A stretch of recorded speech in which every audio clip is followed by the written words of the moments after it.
Hello my little storm clouds and welcome back to my channel, or welcome to my channel if you are new here. You may have noticed I am playing a little bit of a different game, and I want to thank the people over at Vivaland because they did gift me a code. So this video will be listed as a paid promotion, but they are not paying me to speak about it. It's just here in the UK we do have to say it is an ad if we are gifted something. So what is Vivaland Dream House? I have a little info kit here and I don't want to mess anything up, so I'm going to read through a few things and then I'm going to go in and start to build something. Vivaland was actually founded by the creator of the Sims 4 multiplayer mod, and currently their team is only 14 members, so a super small team.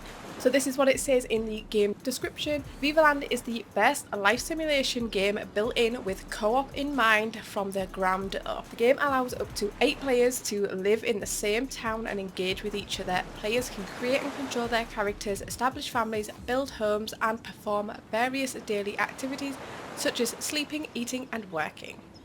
In addition, the game features multiplayer events and the world aspects that encourage players to collaborate and play together. So currently I have early access to the Dream House portion, which is the build section.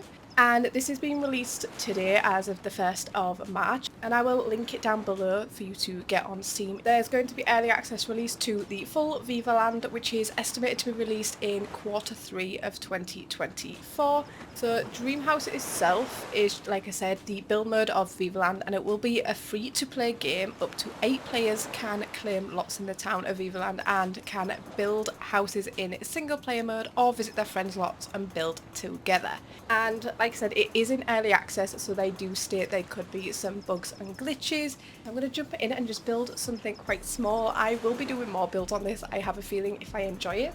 From what I saw, what they sent me, it looks really good, so I'm super excited to jump in. I'm going to create a town. And good old Stormtopia. So this is what our town looks like currently. And we have different size lots. Sure, I want to build over here at Lighthouse Point. So do you want to claim the lighthouse? Yep, let's claim it. And by the way, there is music. I have muted it because currently it is not streamer friendly, so I have muted it.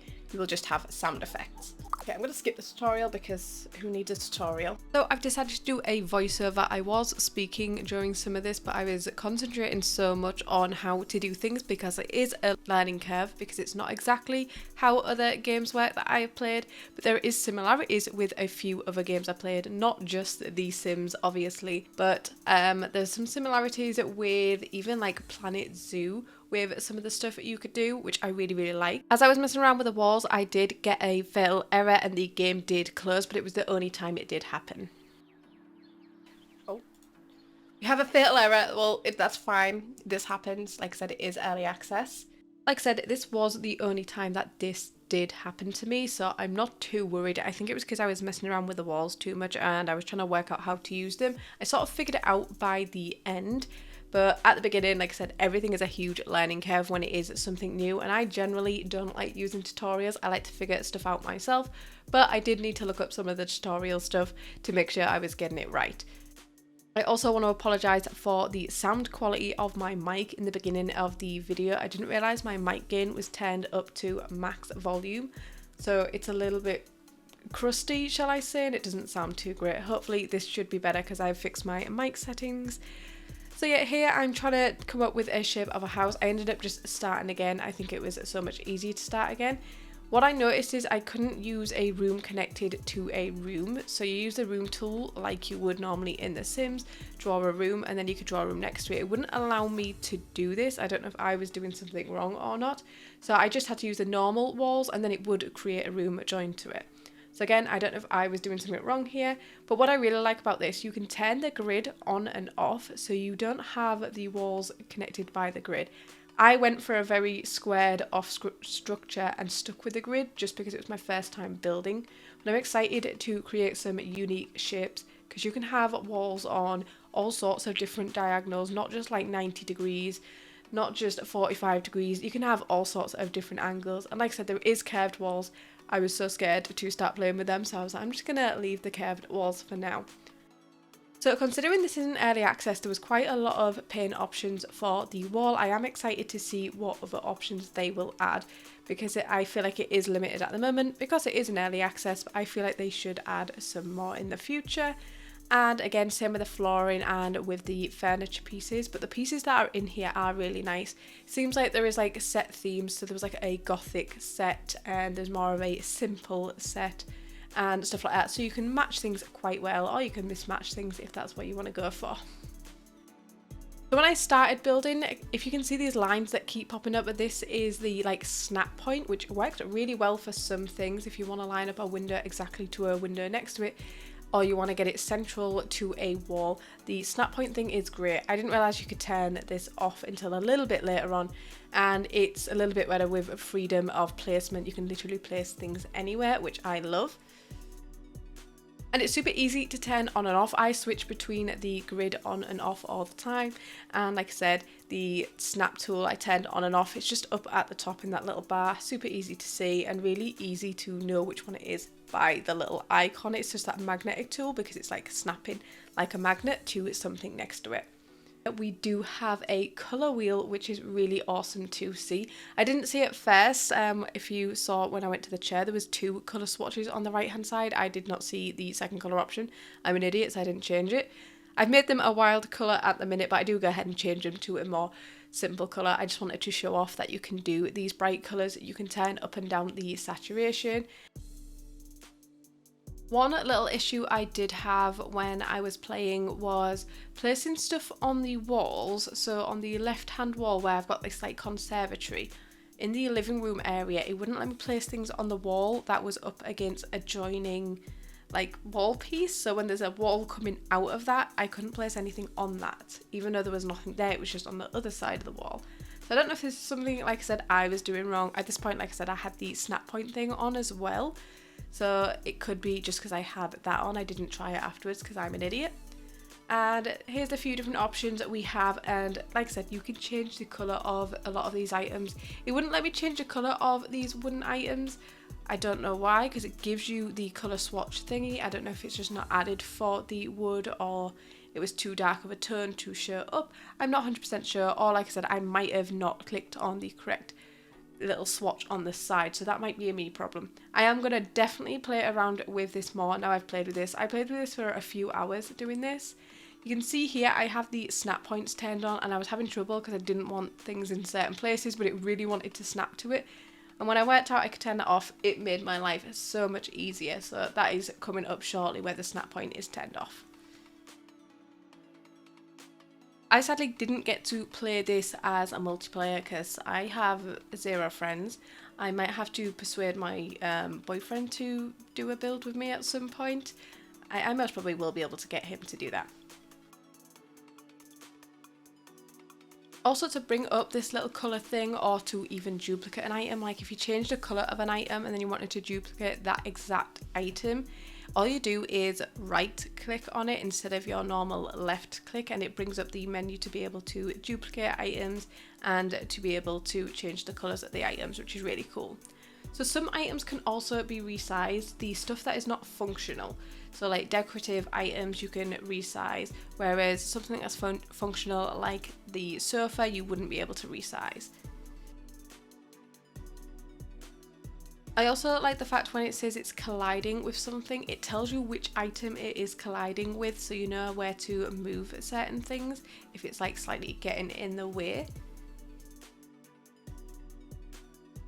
I really liked some of the decorational pieces that come with this, especially the plants. There is plants that hang over, and they have like specific sort of slots where they actually hang over the edge. So if you put it so far back, it wouldn't work. So you have to put it on the edge, which I really, really like because that's what you want from a hanging plant that's hanging down something and trailing down something.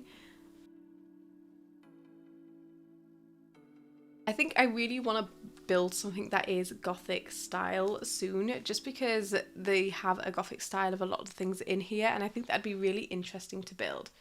So one other issue that I did have, and I don't know if it was a me problem again, is I couldn't do a railing around these stairs, so I had to just leave this open. I couldn't like put walls there or anything like that. Again, I don't know if this was a me problem. Did I place the stairs slightly not in the correct place? Because I don't know if I did them on the grid or not. So they're just open on there, but it's fine. I might have done something wrong. I might have to look through the tutorial about the stairs. We will see. Also, you might have noticed there is a car right there. I don't know if these are going to be drivable in the game. I'm hoping they are going to be, since they're in just the normal catalogue. It'll be really, really cool to see when the full game is released. There was a whole category for the garage, so there was other pieces in there. I didn't really massively look into it because I'd already built the house and I didn't want to go too far with everything since it was my first time doing stuff. So I just ended up just having the car outside. I also did minimal stuff outdoors. I just did a few little bushes and stuff like that when it comes to it. And I did more stuff on the balcony. I was really confused when using the railings tool around the balcony. So what you have to do is put the railing tool down first, and I was like, why is this not showing up on the one I've clicked on? But then you select which one you want and then click that railing and it will change to the correct railing that you want. I couldn't see a way to change colours of these railings or anything like that, so I don't know if it's something that's going to be added, or like I said, if I have missed something.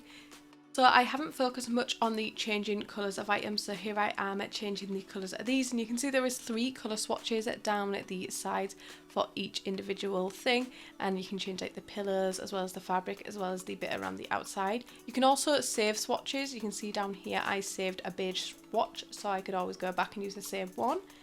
And I also did this for the bed. Since it is a wooden bed frame, it will just give it like a tint.